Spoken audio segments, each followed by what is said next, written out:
आता आपण काकडपट्टा शिवारात आहोत, पिंपळवंडी या ठिकाणी. 7:30च्या दरम्यान या घराच्या समोरच बिबट्याच्या हल्ल्यातून एक लहान मुलगा वाचलेला आहे.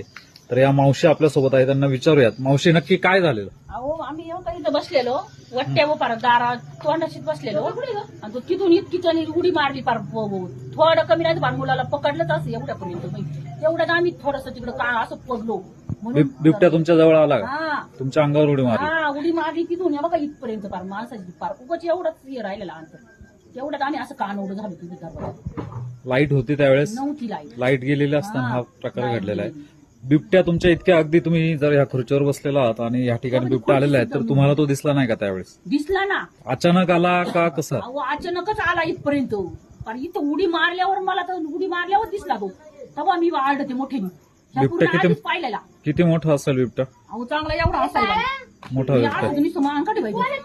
आणि तुमच्या सोबत हा लहान मुलगा होता का? हा मुलगा होता. हा मुलगा माझ्याकडं आणि तो दुसरा मुलगा आहे का, तो यांच्याकडे होता. त्यांचं याचं वय किती? 1.5-2 वर्ष. 2 वर्षाचा. आणि तेव्हा का तो येतो 3 वर्षाचा.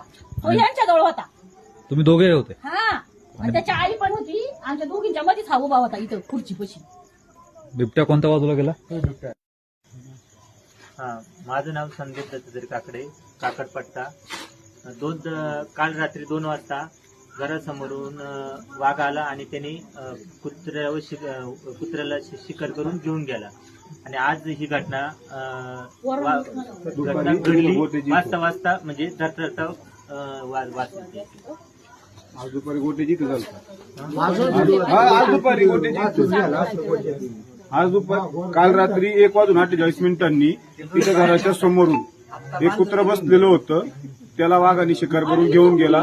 आज दुपारी 1:30 ते 2च्या दरम्यान इथं रमजान पठाण म्हणून त्यांचे गाय आहे तिथं केळीच्या शेतात, तिथं त्याच्यावरती पण हल्ला केला होता.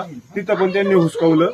त्याच्यानंतर आज सकाळी इथं संतोष तुकाराम काकडे त्यांच्या गोट्यापाशी पण होता, तिथं पण धरला.